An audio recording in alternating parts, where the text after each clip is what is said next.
Baik, Assalamualaikum warahmatullahi wabarakatuh. Perkenalkan, nama saya Donendra Febri Setiadi dengan NIM H540121096 dari Departemen Ekonomi Syariah Angkatan 59, yang mana pada kesempatan kali ini saya ingin melakukan uji sarima menggunakan aplikasi SPS gitu ya. Mungkin penjelasannya sudah saya jelaskan di bagian bagian uji stata gitu ya, untuk penggunaan Sarima akan digunakan untuk apa dan bagaimana gitu. Dan kalau pada kesempatan kali ini saya akan menggunakan aplikasi SPS untuk demonstrasi seperti itu. Nah, untuk selanjutnya langkah yang kita lakukan adalah mengcopy paste data yang sudah saya himpun ke dalam aplikasi Stata. Sorry, SPS. Di sini saya sudah buka aplikasi SPS, tinggal di share screen aja. Nah, sudah masuk, di sini langsung di copy. Uh, oh iya, harusnya di sini variable name-nya diganti ya. Jadi inflasi berarti ya. Inflation. Nah, sudah. Nah, kalau dilihat di sini kan belum ada periodenya gitu, belum ada tahun dan bulannya. Sedangkan kalau kita mau analyze lebih lanjut harus dibutuhkan itu diperlukan. Makanya di sini biar ada, kita klik data, terus define date and time, lalu kita sesuaikan dengan data yang kita punya. Yaitu kan kalau data saya punya itu di yang years and months itu ya, dimulai dari tahun 2015. Nah, kalau sudah oke dan hasilnya harusnya langsung keluar di sini. Nah, sudah keluar eh di date-nya gitu ya, di month and date, di year juga ada gitu untuk datanya itu sendiri. Nah, untuk selanjutnya harus kita lakukan adalah seperti sebelumnya. Biasanya kita harus menggunakan atau menguji stasioner terlebih dahulu gitu. Gimana caranya? Jadi sini kita harus klik analyze. Lalu kita ke bagian forecasting, lalu kita ke sequence chart. Dan sini untuk variabel saya kita masukkan ke bagian inflation.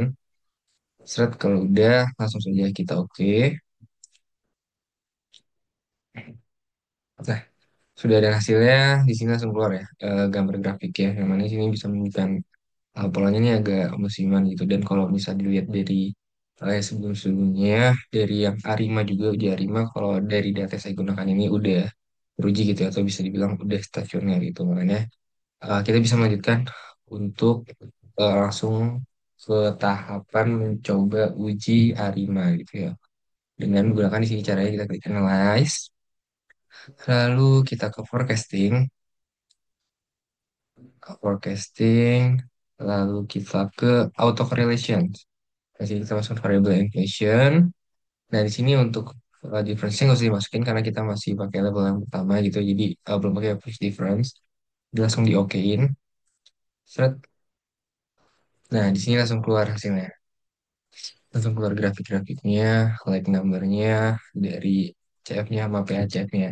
Nah, kalau dilihat dari gambar, dari HCF dan eh, PHCF-nya, itu saya lihat kalau untuk PDQ-nya itu 2, dan di MA sama di HR itu 201 gitu, atau 0 itu karena tadi kita nggak pakai prinsip relasi itu, langsung di pada percobaan pertama langsung bisa, atau bisa dibilang langsung stasioner seperti itu.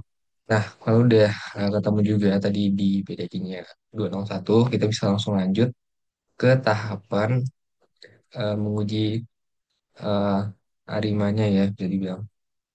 Nah, di sini kita klik analyze, lalu kita ke forecasting lagi, lalu ke bagian yang create traditional model.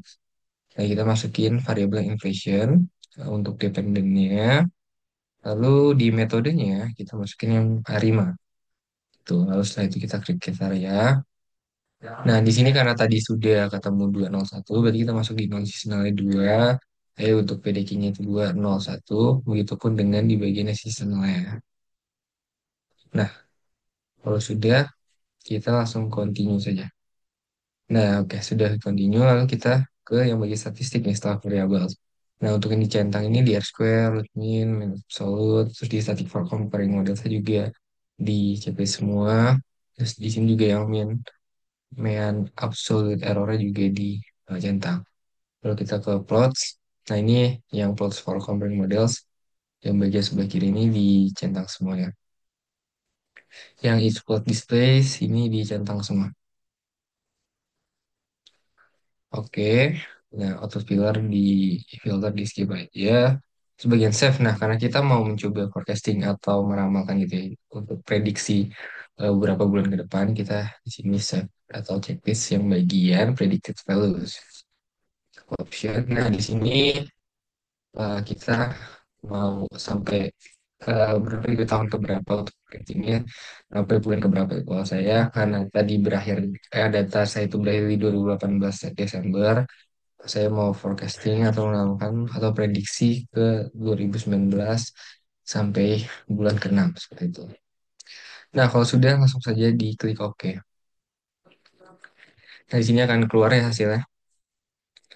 Nah, coba scroll ke bawah. Nah, bisa dilihat di sini dari RMSI-nya sampai Mei ini bisa dibilang udah cukup kecil itu angkanya. Jadi bisa dibilang cukup oke dan cukup akurat itu. Dan kalau dilihat di bagian paling bawah, grafik paling bawah ini menunjukkan ada setelah yang dari mulai Januari sampai Mei ini, ya yang mana ada warna biru itu adalah untuk forecast gitu ya, data atau prediksi data untuk inflasi di 6 bulan ke depan setelah dari bulan Desember tahun 2018 seperti itu. Ini juga bisa lihat perbandingannya dari tahun ke tahun itu plus dengan prediksinya. Oke, mungkin sekian uji Sarima menggunakan SPS dari saya. Kurang lebihnya mohon maaf. Assalamualaikum warahmatullahi wabarakatuh.